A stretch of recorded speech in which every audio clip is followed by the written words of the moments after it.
Claire, Marine, et c'est vrai que maintenant, on a les grands chiffres, on a la progression, puis on a même déjà quelques éléments de fraude. Alors du coup, je me tourne maintenant plutôt vers Shainez, parce que vous, dans les établissements, vous voyez des montages, des mécanismes qui sont très variés. Est-ce que très concrètement, vous pouvez nous présenter, même si effectivement Marine en a déjà évoqué quelques-unes, quelles sont les grandes typologies de fraude aux moyens de paiement, et surtout, Shainez, comment est-ce qu'on peut mieux les détecter? Alors, on peut peut-être passer la slide suivante. Oui, c'est mieux, voilà. Voilà. Alors, effectivement, je vais assister sur deux moyens de paiement qui sont particulièrement fraudés. Alors, on vient d'en parler. C'est vraiment le chèque et la carte bleue. Alors, actuellement, je suis dans un établissement bancaire et je suis en train de contrôler justement tous ces moyens de paiement qui sont fraudés. Et ce que j'essaye de voir, c'est comment l'établissement bancaire que je contrôle met en place des pare-feux. Un système robuste pour éviter que vos parents, que vous-même, que vos grands-parents se fassent frauder. Alors, le chèque. Quelles sont les grandes typologies de fraude sur le chèque? En fait, c'est vrai qu'on en parlait juste maintenant. L'acheminement du chèque. Lorsque vos parents commandent un chèque, entre le fait de le commander et de le recevoir à la maison, potentiellement, il est dans la nature. Et il y a des filières criminelles qui se spécialisent et qui récupèrent les chéquiers et qui peuvent effectivement émettre des chèques de manière frauduleuse, en imitant ou pas, forcément, parce que les banques parfois ne font pas les contrôles qui s'imposent sur les signatures, sur les libellés, etc. Donc c'est une première modalité de fraude, le détournement du chèque lorsqu'il est acheminé. Et c'est pour ça qu'aujourd'hui, les banques sont extrêmement vigilantes à où vous allez chercher votre chéquier. Est-ce que vous allez pouvoir le récupérer en agence ou le faire envoyer chez vous avec une modalité suivie. Donc ça, c'est vraiment une vigilance que vous devez avoir. La deuxième manière, finalement, d'arnaquer avec le chèque, c'est un chèque valide. Vous voulez payer vos impôts et le chèque va être intercepté. Vous allez faire un chèque au trésor public et puis quelqu'un va intercepter le chèque.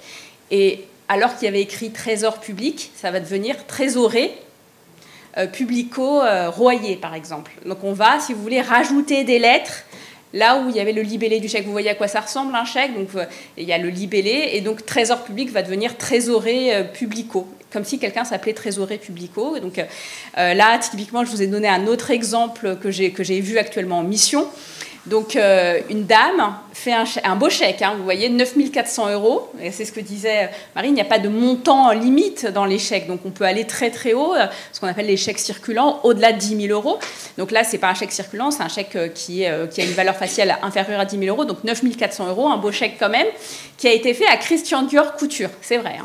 Et donc ce chèque a été intercepté, envoyé par la poste, intercepté. Et qu'est-ce qu'il est devenu, ce chèque? Il est devenu Chaudard Cynthia.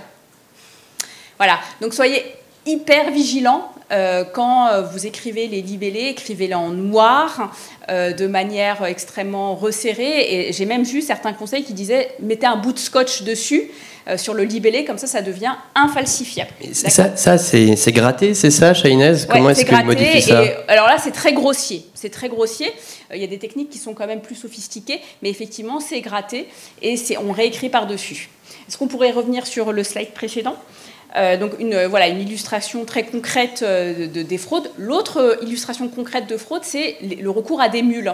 Et ça pourrait très bien vous arriver lorsque vous serez majeur, que quelqu'un vient vous voir en vous disant « Oh là là, je dois partir en vacances, malheureusement, j'ai un chèque de 1 000 €, je te donne 50 € si tu l'endosses et tu me fais un virement. » Manque de peau, vous allez prendre le chèque pour vous allez soit sortir du cash, soit lui faire un virement immédiat, et le chèque va revenir sans provision. D'accord? Donc ça, c'est malheureusement une arnaque qui arrive très souvent, les recours à des mules. Vraiment, le conseil, c'est n'endosser jamais de chèque. C'est vraiment trop, trop dangereux, ni vous, ni vos parents. Alors, je vais passer sur les cartes bancaires maintenant. C'est effectivement un autre moyen qui est très fraudé. Alors, effectivement, on parle de vente à distance. La vente à distance, quand on achète sur Internet, et surtout quand on achète sur Internet sur des sites qui ne sont pas sécurisés. Aujourd'hui, on a ce qu'on appelle l'authentification forte. Vous demanderez à vos parents, ou pour ceux qui ont déjà des moyens de paiement, vous verrez, vous recevez un message en fait sur votre téléphone portable qui vous permet d'authentifier votre achat. tous les sites internet ne proposent pas ce système d'authentification forte. Et donc, effectivement, vous pouvez vous retrouver plus vulnérable sur des sites internet sans authentification forte. Donc, là, il faut être vraiment très, très vigilant. Je ne reviendrai pas sur les différentes techniques, le spoofing, le vishing, le phishing, le smishing. Si vous avez des questions à me poser, n'hésitez pas, je vous reviendrai sur les schémas. Juste sur le spoofing, qu'est-ce que c'est? C'est vraiment ce qu'on appelle l'ingénierie sociale. Aujourd'hui, avec le portable, on peut imiter les téléphones de n'importe quelle banque. Et c'est un conseiller bancaire qui vous appelle, sauf qu'en fait, c'est un fraudeur derrière. D'accord? Donc ça, il faut être extrêmement vigilant. Des gens ont perdu beaucoup, beaucoup d'argent avec ces techniques. Très rapidement sur comment prévenir, comment se protéger contre ces fraudes. Donc voilà, le chèque, hyper vigilant, faites passer le message. On est très très vigilant quand on fait un chèque. Au libellé, on fait attention quand on n'a pas reçu son chéquier. Il faut vraiment tout de suite aller se rapprocher de sa banque. Et au niveau des cartes bancaires, on ne répond jamais au téléphone. Un conseiller bancaire ne vous appellera jamais pour vous demander vos codes, ne prendra jamais la main sur votre application, tout ça. Enfin voilà, il faut vraiment faire passer le message. Autour de vous, c'est pas que les personnes âgées qui sont potentiellement vulnérables, victimes de ces fraudes. Moi, aujourd'hui, je contrôle des dossiers, je peux vous assurer, c'est tout le monde. Tout le monde qui est susceptible d'être la proie de ces fraudeurs. Et surtout, il faut contrôler ses comptes. Alors, ça fait jamais plaisir de se voir à découvert, hein, pour ceux qui ne contrôlent pas souvent leurs comptes. Mais il faut faire vraiment très, très attention, contrôler régulièrement, parce que c'est vraiment le meilleur moyen de détecter le plus tôt possible la fraude.